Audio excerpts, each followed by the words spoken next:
Hey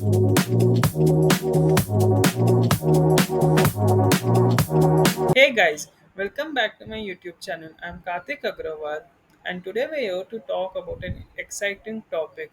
To be honest, this topic is a nightmare for many students, but I hope once you have gone through this video, you would understand this topic clearly. So, let's begin. Today we're here to talk about mathematical induction. So, first thing first, what exactly is mathematical induction?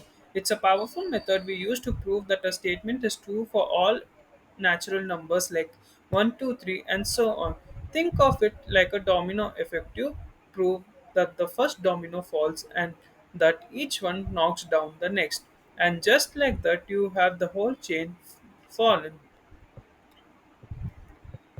Moving on, mathematical induction is made up of two major steps. Step 1, the base case. You prove that the statement for the smallest number, usually n is equals to 1, which is true.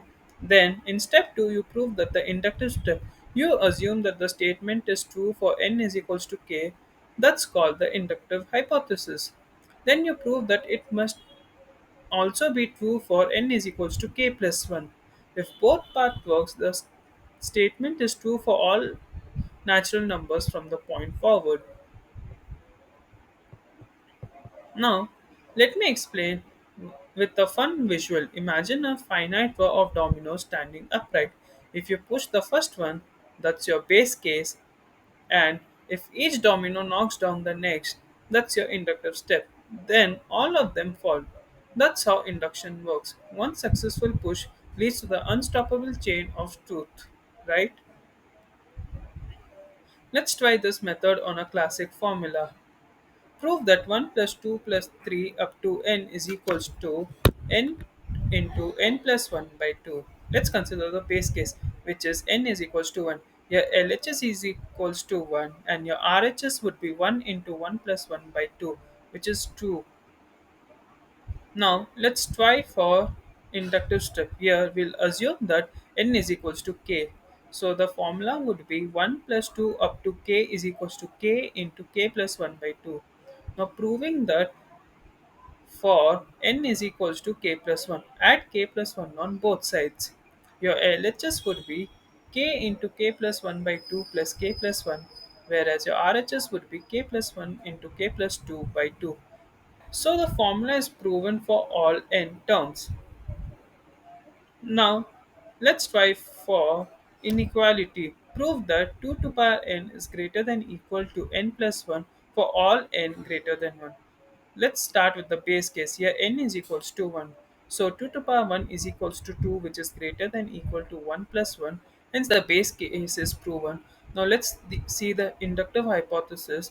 Assuming that 2 to power k is greater than equal to k plus 1.